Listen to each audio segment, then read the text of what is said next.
என்னடா காலையில வாக்கிங் போயிட்டு இருக்குன்னு பாக்கீங்களா? இது வாக்கிங் இல்லைங்க, ரன்னிங். ஆனா போறது நான் இல்ல, இவங்க.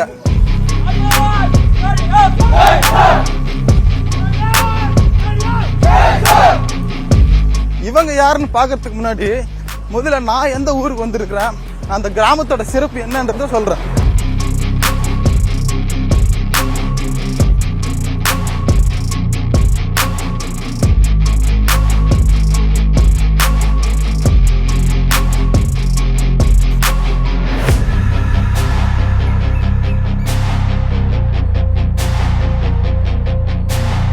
இந்தியாவோட சுதந்திர வரலாற்றுல வேலூர் தவிர்க்க முடியாத ஒண்ணு. 1806 தொடங்கிய சிப்பாய் புரட்சியாகட்டும், ஆகஸ்ட் 15ஆம் தேதி டெல்லி செங்கோட்டையில் ஏற்றப்பட்ட முதல் தேசிய கொடி நெய்யப்பட்டதும் இதே வேலூர் மாவட்டத்தில் தான். இன்னைக்கும் தமிழ்நாட்டில் அதிகமான ராணுவ வீரர்களை இந்திய திருநாட்டிற்காக அளிக்கக்கூடிய பகுதியா வேலூர் மாவட்டம் இருந்துட்டு வருது. அப்படி இருக்கும்போது ஒரு கிராமமே ராணுவ கிராமமா இருக்குது. அதற்கு பேரே ராணுவ கிராமம்னு நம்ப முடியுதா? அப்படியான ஒரு கிராமத்துக்கு தான் நாம் இப்ப வந்திருக்கிறோம்.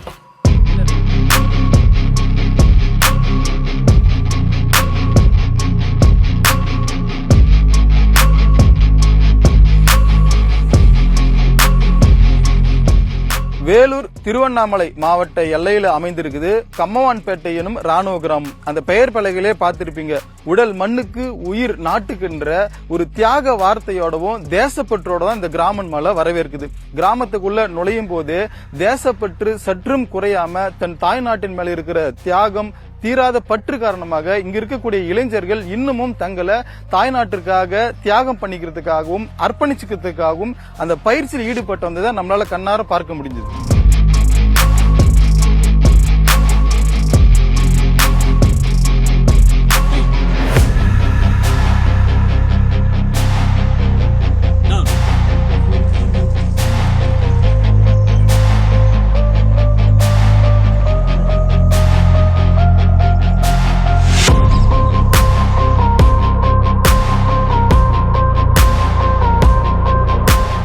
தன்னோட தாய்நாட்டுக்காக தங்களை அர்ப்பணிக்கிறதுக்காக இந்த இளைஞர்கள் எவ்வளவு ஹார்ட் ஒர்க் பண்ணிட்டு இருக்காங்க, எவ்வளவு பயிற்சி பண்ணிட்டு இருக்காங்க பாத்தீங்கல்ல. அதுக்கு முன்னாடி கம்மவான்பேட்டை அப்படின்ற கிராமம் எப்ப ராணுவப்பேட்டை அப்படின்ற ஒரு பெயர் மாறுதலுக்கு உள்ளாச்சு, இதற்கு பின்னணியில் இருக்கிற கதை என்னன்னு சொல்லிட்டு இந்த ஊர் மக்கள்கிட்டயே நம்ம கேட்டு தெரிஞ்சுப்போம்.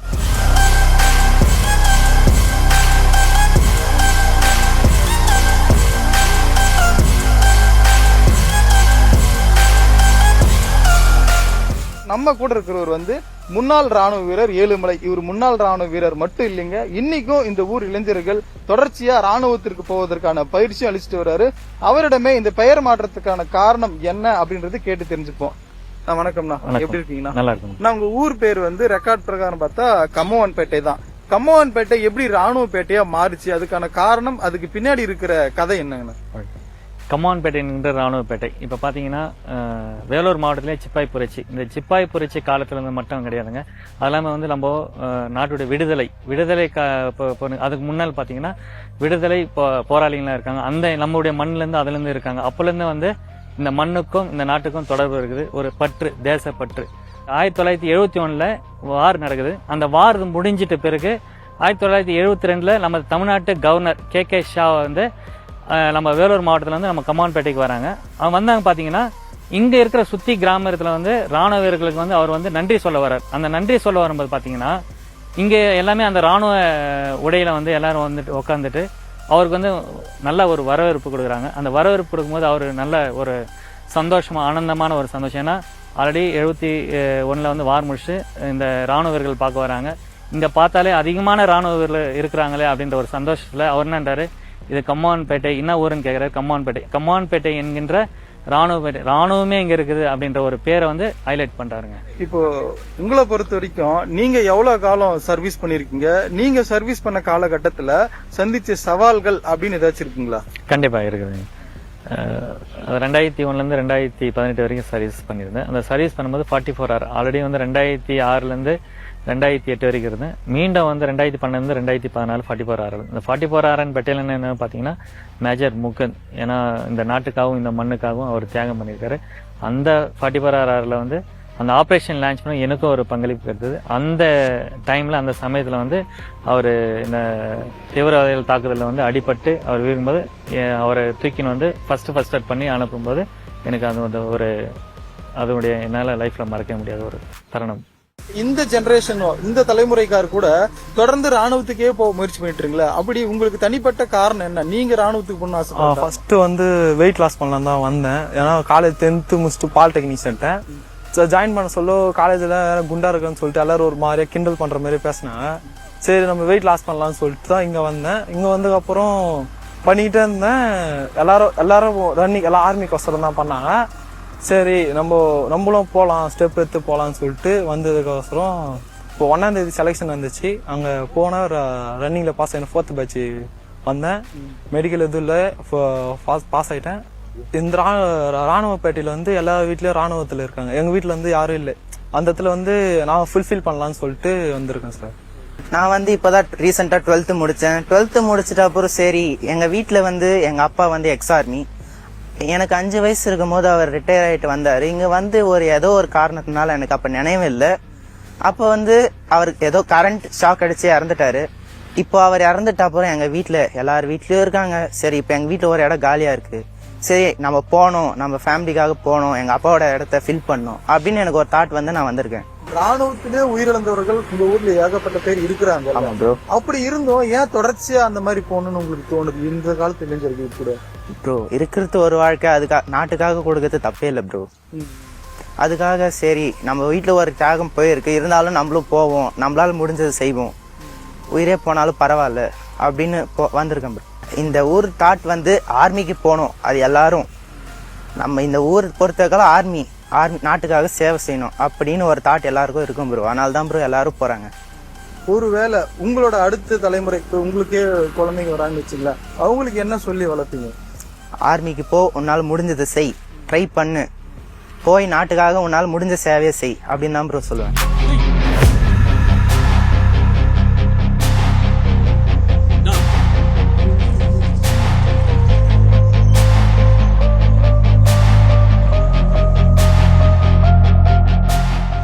ராணுவப்பேட்டை ஊருக்குள்ள நுழையும் போது ஊரோட என்ட்ரன்ஸ்ல வந்து ஒரு பஸ் ஸ்டாண்ட் இருக்குது. இந்த பஸ் ஸ்டாண்டுக்குள்ள பாருங்களா, இதுவே வந்து இந்த கிராமத்தோட தேசப்பட்ட நாட்டுப்பற்ற உணர்த்துற வகையில இங்க இருக்கும். இது மட்டும் இல்ல, அதே சமயம் இங்க ஒரு டீ கடை இருக்குது. ஊருக்குள்ள நுழைஞ்சப்போ இந்த பஸ் ஸ்டாண்டு பார்த்தோம். அந்த பஸ் ஸ்டாண்ட்ல இருக்கிற அந்த தேசப்பற்றி அவங்க அதை பிரதிபலிச்சிருக்காங்க.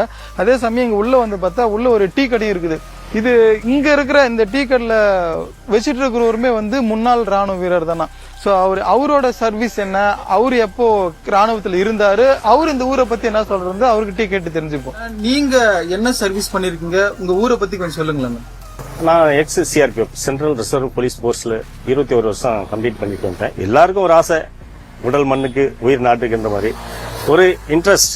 இப்போ நான் போய் பென்ஷன் வந்துட்டேன். என் பையனுக்கு சொன்ன BA இங்கிலீஷ் பண்ணா அதுக்கு பிலீட் பண்றா, டீச்சர் போடனா அதெல்லாம் எனக்கு தேவையில்லை. நானும் ஒரு சர்வீஸ் பண்ணி பார்க்கலாம், பார்டர் பார்க்கணும் அப்படின்னு அவனும் சிஎஸ்எஃப் போயிட்டான். இப்போ வந்து அவன் கிறிஸ்தோட்டில் இருக்கான். உங்க ஊரை பொறுத்த வரைக்கும் வெறுமனே ராணுவத்தில் மட்டும் தான் இருப்பாங்களா, இல்ல வேற என்னென்ன சர்வீஸ்ல இருக்கு? அடிப்படை CRP, BSF, CISF, ITBP, SSB, police, army, navy, air force all போர்ஸ்ல இருக்காங்க. அதனால தான் இது ஒரு தனி பெருமை. நான் சொல்லும் போது ஒரு கர்வம். கம்மவான் பேட்டை என்கின்ற ராணுவ பேட்டைன்னா அதாவது வந்து அது வந்து எல்லாமே ஒரு பெல்ட், அதாவது பெல்ட் போர்ஸ்னுவாங்க, ஒரு பாதுகாப்பு போர்ஸ், பாதுகாப்பு படை அப்படின்னு வரும்போது எல்லாமே வந்துடுது. அப்போ அந்த ஊர்ல வந்து ஒவ்வொரு இன்ச்சிலையும், அதாவது ஒவ்வொரு துளி ரத்தத்திலையும் எல்லாருக்கும் கலந்த மாதிரி ஆகி போச்சு. அது என் பையன் அடுத்து என் பையன் பேர பிறகு கூட அவங்க கூட சொல்லுவான்னு தான் நினைக்கிறேன்.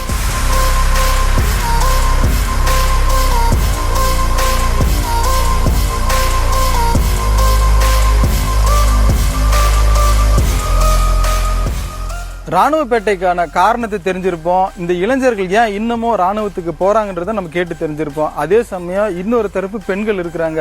அங்க ஆண்கள் வலுவா நின்று சண்டை போடணும்னா இங்க பெண்களோட மன உறுதின்றது ரொம்ப முக்கியம். அந்த வகையில கணவன்களையும் மகன்களையும் அப்பாக்களையும் ராணுவத்துக்கு அனுப்பின ராணுவப்பேட்டையை சேர்ந்த பெண்கள் என்ன சொல்றாங்கன்றதையும் அவங்க கிட்டே கேட்போம். வணக்கங்க. இப்போ உங்க குடும்பத்தை பொறுத்த வரைக்கும் ராணுவத்துக்கும் உங்க குடும்பத்துக்கும் இருக்கிற தொடர்பு என்னங்க? ராணுவத்தில் வந்து எங்கள் கணவர் வந்து வேலை செஞ்சிருந்தாரு. எங்கள் மாமனாரும் எக்ஸ் சர்வீஸ் மேனு. இப்போ எங்க கணவர் வந்து எனக்கு கல்யாணம் ஆகும்போது மிலிட்ரிக்காராக இருந்தார். அந்த டைமில் வந்து ஒரு கல்யாணம் பண்ணின்னு வந்தோம். நாங்கள் நல்லா தான் இருக்கிறோம். ஆனால் ராணுவத்துக்கு போகும்போது கொஞ்சம் கஷ்டமாக இருந்துச்சு. விட்டுட்டு போகும்போதும் அங்கேருந்து வருவார், கொஞ்ச நாள் இருப்பார், ஒரு 10-15 நாள் இருப்பார், லீவ் கொடுப்பாங்க. 10 நாள் இருந்தோன்னே நாங்கள் இருப்போம், நல்லா சந்தோஷமா இருப்போம், எந்த ஒரு இதுவும் இல்லை. இப்போ மிலிட்ரிக்கார கல்யாணம் பண்ணி போறோம் அப்படின்றப்போ இருந்த மனநிலை இப்போ இருக்கிற மனநிலை ரெண்டு எப்படி இருக்கு உங்களுக்கு? மிலிட்ரிக்கார் அப்போ வந்து மிலிட்ரிக்காருன்னு ஒரு மன சந்தோஷமா இருந்துச்சு சார். ஏன்னா அவர் ஒரு மிலிட்ரிக்கார ராணுவத்துக்கு போயிட்டு வேலை செய்யறதுன்னு ஒரு சந்தோஷம் தானே சார் எங்களுக்கு. மிலிட்ரிக்காருன்னாக்கா அவங்க மனைவிக்கு ஒரு சந்தோஷம். எப்படின்னா மனைவி பசங்களுக்கு அவங்களுக்குலாம் எங்க அப்பா ஒரு மிலிட்ரிக்காருன்னா எவ்வளவு சந்தோஷம் சார் அது. அதுக்கடுத்து எங்க பசங்க வந்து மிலிட்ரியில சேர்க்கணும்னு ஆசைப்படுவோம். ஏன் திரும்ப அவங்களையும் இது பண்றீங்க? எங்க கணவர் வந்து நாட்டுக்காக கஷ்டப்படுறாங்க சார். அதனால எங்க பசங்களும் வந்து நாட்டுக்காக கஷ்டப்படணும்ட்டு சேர்க்கணும்னு ஆசைப்படுறோம் சார். நீங்க மட்டும் அந்த மனநிலை இருக்கு? எல்லாருமே சார், மிலிட்ரிக்காரு எத்தனை பேர் மனைவியா இருக்கிறாங்களோ எல்லாருக்குமே எல்லா பேரும் அது மாதிரி தான் சார். இந்த ஊரை பொறுத்த வரைக்கும் ஏங்க அப்படி தோணுது உங்களுக்கு? லேடிஸை கேட்டாலும் அதே சொல்றீங்க, ஜென்ஸை கேட்டாலும் அதே சொல்றீங்க, இளைஞர்களை கேட்டாலும் மிலிட்ரின்றாங்களே. உங்களுக்கு அந்த பயம் இல்லையா பசங்களை? எனக்கு பயம்ன்றது இல்லை சார். ஏன்னா நான் கணவர் வந்து மிலிட்ரிக்காரு. அவர் வந்து தைரியமா ராணுவத்துல போராடும் போது மனைவிக்கு அந்த தைரியம் வரக்கூடாதா சார்?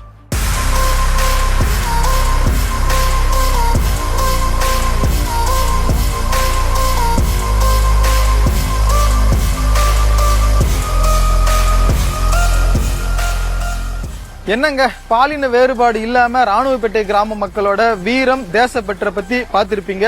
நம்ம நாட்டோட 79வது சுதந்திர தினத்தை நிறைவு செய்யும் இந்த தருவாயில ராணுவப்பேட்டை கிராமம் சம்பந்தமான வீடியோ உங்களுக்குள்ள இருக்கிற தேசப்பற்றையும் நாட்டுப்பற்றையும் மேலும் அதிகரிச்சிருக்கும் நம்புறோம். அதோடு மட்டும் இல்லாம 79வது சுதந்திர தின விழால உங்க அனைவருக்கும் சுதந்திர தின விழா சொல்லிக் கொள்வதோடு மேலும் இது போன்ற பல வீடியோக்கள்ல உங்களை சந்திக்கிறேன்.